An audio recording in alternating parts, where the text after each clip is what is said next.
bedside when he died, it's just mind-boggling. 22 different meds prescribed by at least 4 different doctors from 4 different pharmacies. And a lot of these prescriptions didn't even have the patient's name or the doctor's name on the label. The labels were just blank. At the most. And by the time I got back up, Micheal was so out of it. So whatever he gave him. What if the king of pop walked into a hospital at noon and the paramedics whispered, Michael Jackson? In the world's most whispered about conspiracy, a 50-year-old patient, an ambulance, and a single name have sparked a frenzy of speculation. Just one of the 10 moments that prove Michael Jackson is still alive. Today, we're pulling back the curtain on the most compelling evidence that the legend hasn't vanished, from hospital whispers to impossible sightings. Stick with us as we count down the top 10 times the evidence simply says, I'm still here. Get ready for a revelation you won't want to miss. When the dispatch center received the frantic call, the screen flashed red and a name popped up that could not have seemed more out of place, Michael Jackson. The operator's voice was clipped, urgent, almost panicked as she relayed the details. A 50-year-old male, not breathing, in a state of cardiac arrest. The ambulance crew scrambled into the car, engines roaring, as the line crackled with the frantic pleas of a bystander. I need an ambulance as soon as possible. He's not breathing. The scene at the mansion was anything but ordinary. Midday heat pressed against the glass windows, and cameras from every direction hovered over the driveway. The street outside the house was blocked off, police tape fluttering, while a swarm of reporters held up microphones, their questions echoing off the marble. The air smelled faintly of antiseptic, yet the inside of the home was a chaotic blend of domesticity and clinical equipment. A makeshift operating table tucked beneath a living room sofa, a computer screen flickering with a patient chart, a lifelike mannequin half-eaten by old newspaper clippings. And amid it all lay a pile of empty saline bags, a single IV pole, and a half-filled bottle of propofol that seemed oddly out of place. As the first responder stepped inside, she was struck by the disarray. A living room with a roaring fireplace, posters of pop stars pinned to the walls, a room that had been both sanctuary and theater. The patient, Michael Jackson, lay motionless on a cot, the faintest of tremors moving his limbs. The ambulance team had no idea of the man's identity. Who is this? The paramedic asked, voice barely audible over the buzz of the equipment. Her partner, after a tense moment, whispered, Michael Jackson. A stunned silence filled the room. No one had known he had been residing in the neighborhood, and no one had anticipated that he would be found in such a state. The call's aftermath was a long, drawn-out investigation that spanned days, weeks, and months. The first few hours after the ambulance's arrival were crucial. There was no obvious bloodshed, no visible trauma. The house was filled with medical gear that had been meticulously removed or cleaned up, suggesting that a body, once found in a state of cardiac arrest, might not have simply died from a natural cause. The investigators had to grapple with the possibility of a suspicious death, overdose, foul play, or something more complex. The lack of the doctor's medical bag was the first clue that something was amiss. Dr. Murray, the family's primary physician, had been with the patient all night, administering whatever he deemed necessary to help Michael sleep. Yet he was nowhere to be found in the house, nor in the ambulance that was now parked outside. The discovery of propofol became a pivotal point in the case. Propofol, a powerful anesthetic, was meant for use in operating rooms under strict supervision. Yet the medical bag that Dr. Murray had used for months was found in a hidden closet, a small cubby above a closet, filled with syringes and needles, a hodgepodge of medications, lidocaine, ketamine, and, most unsettlingly, propofol. The bag's contents suggested that the doctor had been administering the drug on a near-daily basis. The paramedic's eyes narrowed as she imagined what Dr. Murray might have done. The propofol's sedative properties were undeniable. The doctor had admitted to giving it repeatedly, sometimes 20 or 30 times a month, to help Michael fall asleep during the early hours of the morning. The interview with Dr. Murray was a confession of a different kind. "I've been administering propofol to him for months," he said, no guile in his voice, no attempt to conceal. The doctor's tone was calm, as if he were simply reciting a routine. He described trying an array of medications, midazolam, a benzodiazepine, and several other sedatives that had all failed to induce sleep. He had, at one point, offered Michael a cup of milk, cold or hot, whatever would make him feel better. The milk, he explained, was a medication. "It's propofol," he said, as if that was all it was. The admission that propofol had been given to Michael in excess of 20 times in a single month was a revelation that sent shockwaves through the investigation. When the paramedics started CPR on the patient, panic set in.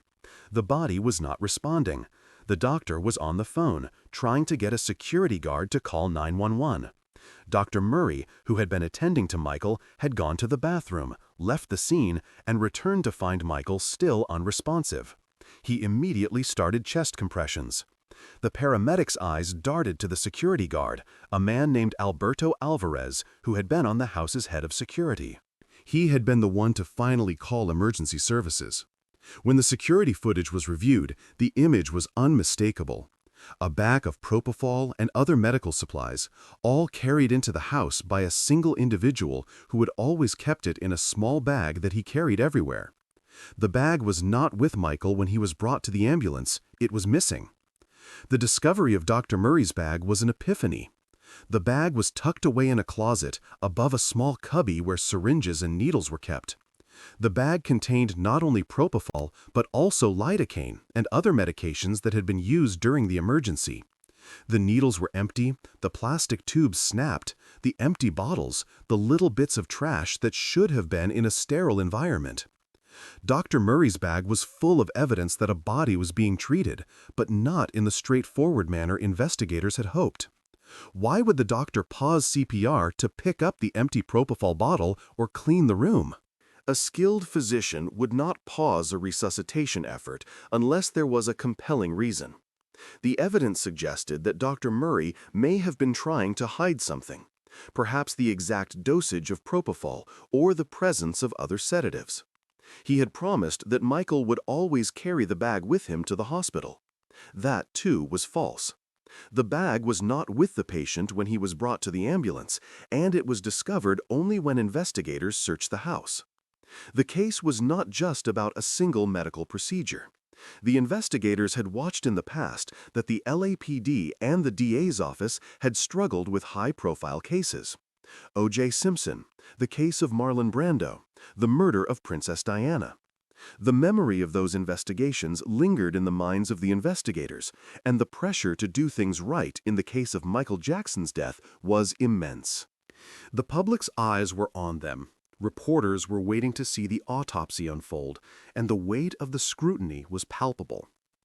The investigators did not want to repeat past mistakes. They knew that the public was skeptical, and that they would be held to the same standards that had led to the acquittal of a defendant in a murder trial that had shocked the nation. Their job was to focus on the facts, to not let the emotional weight of the case derail the process. Yet the sheer gravity of the situation, the way a 50-year-old, once healthy, died in a private house, made it difficult to remain detached. The autopsy itself was a long, detailed procedure. The investigators locked the room, closed the door, and proceeded in a controlled environment. They took a thorough look at the patient's scalp, an area that had always been covered by a wig in public appearances. The real skin underneath was scarred, severely shaved on the sides, and the top of the head was barely a trace of hair. It was a stark contrast to the long, flowing hair that had become synonymous with the pop star. They noted the presence of prescription medication on the patient's skin and inside the body, a reminder that prescription painkillers and sedatives can be dangerous when misused. They drew blood samples, sent them to a toxicology lab, and the results were not as alarming as one might expect from a 50-year-old body found in cardiac arrest. The initial toxicology reports showed no extraordinary levels of drugs. The body appeared relatively healthy apart from the obvious sedatives present. The conclusion that emerged was one of a suspicious death.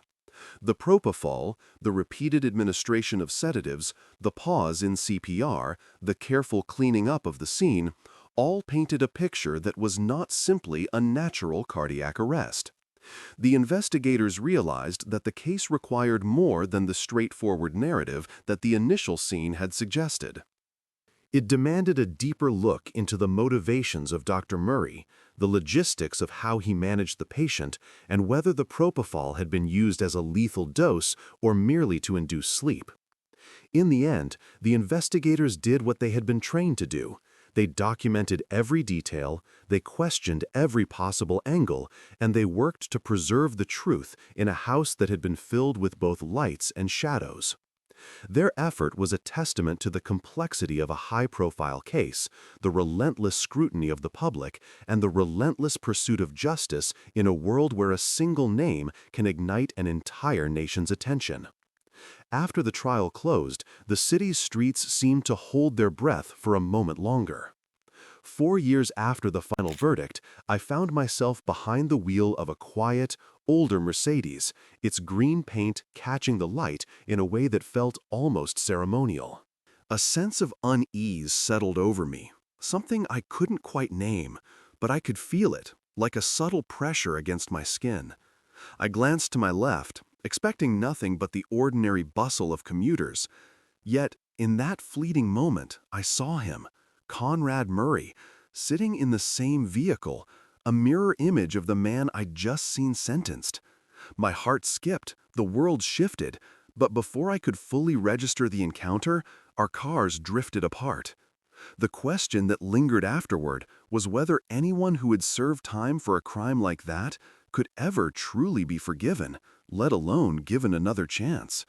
It's a question that has haunted me ever since, a reminder that no amount of time can erase the shadow that the Jackson case casts over us all.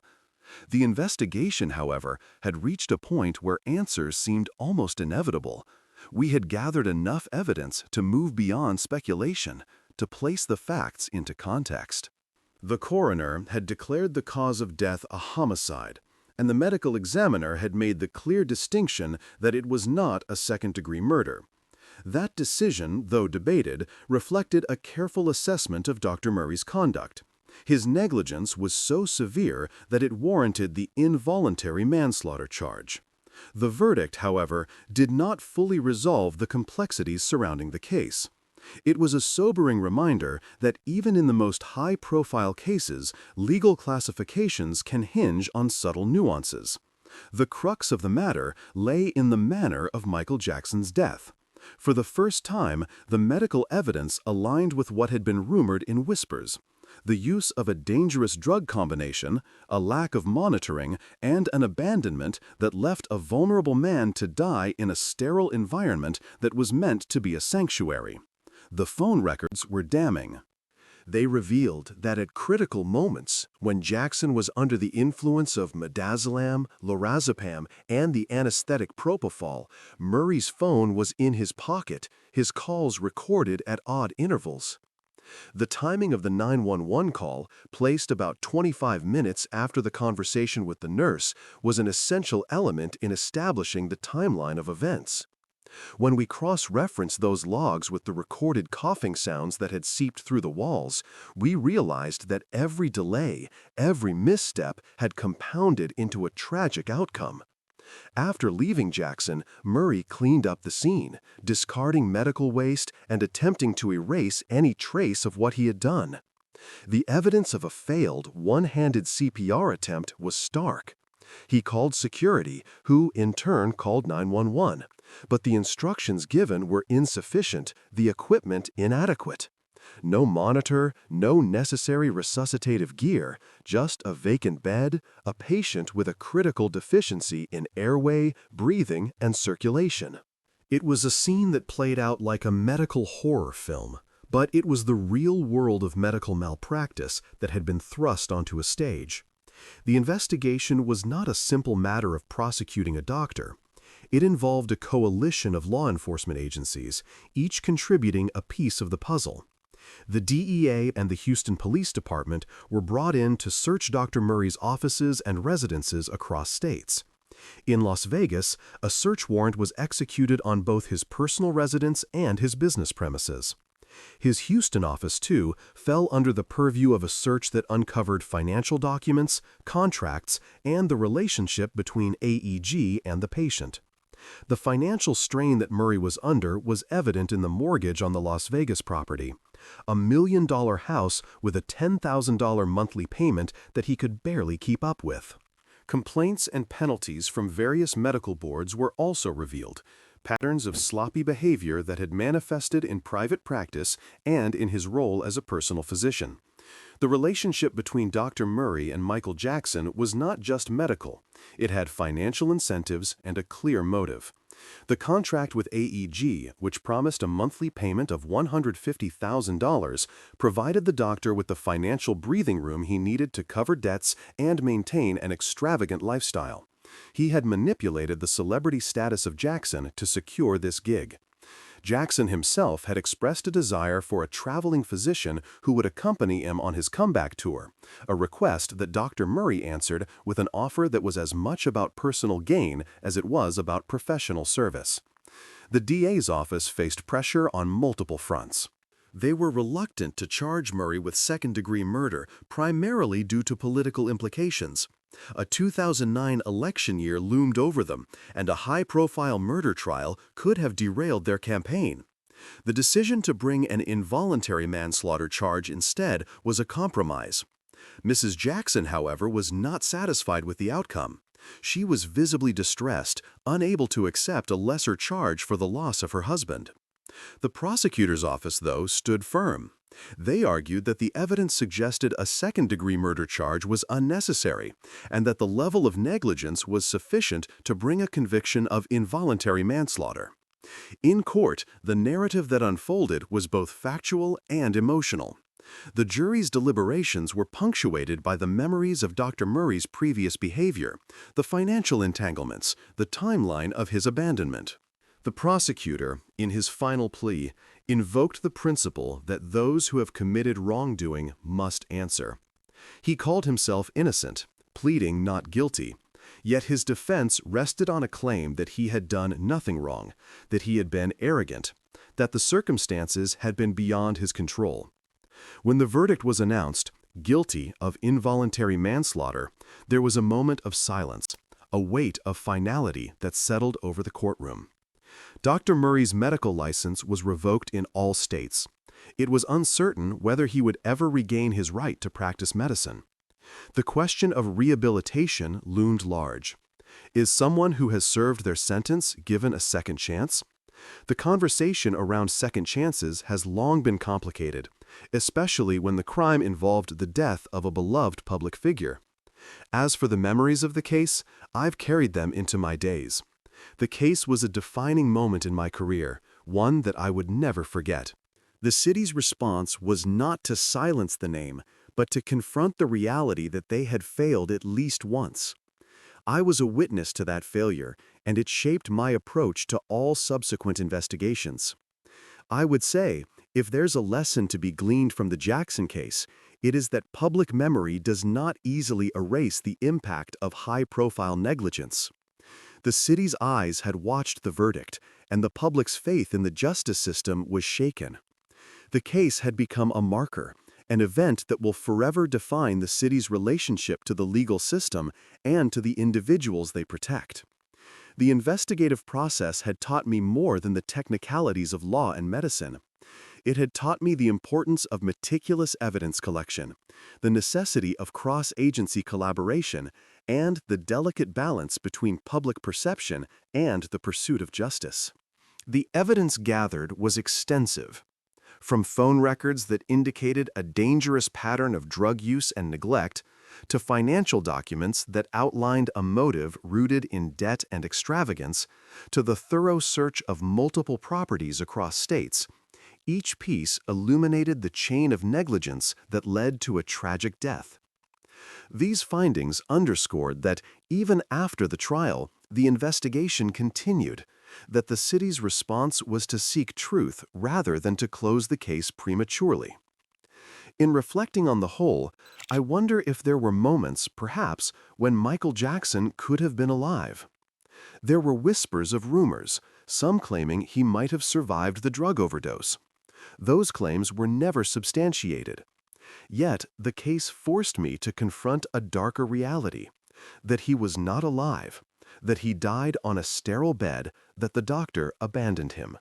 The investigative work clarified what had occurred in that room: the use of a dangerous drug cocktail, the lack of proper monitoring, and the abandonment of a patient under severe medical risk. The story is not one of proof of survival, but of the stark, brutal truth that life can be taken away by negligence, by a failure to act. It serves as a reminder that the health and safety of patients, especially those under medical supervision, must be guarded with the utmost care. It is a lesson that continues to inform all the investigations I undertake, reminding me that, in the end, a single mistake can have consequences that ripple beyond the courtroom and into the hearts of a city and a nation. From the moment a paramedic's phone rang with the echo of "Micheal," to the chilling sight of a sterile bed, every detail, Murray's reckless drug cocktail, the frantic, abandoned CPR, the financial motives that kept a doctor on a tight leash, was laid bare, proving that negligence can be the quiet assassin behind a tragedy. The court's verdict of involuntary manslaughter and the revocation of a medical license left us with a stark reality. Fame and fortune do not shield the vulnerable, and one careless act can erase an icon's legacy forever. If the unanswered whispers of a living Jackson only ever serve to sharpen our scrutiny, perhaps the true question is no longer whether he survived, but whether society will ever learn to protect the ones we place in the care of others.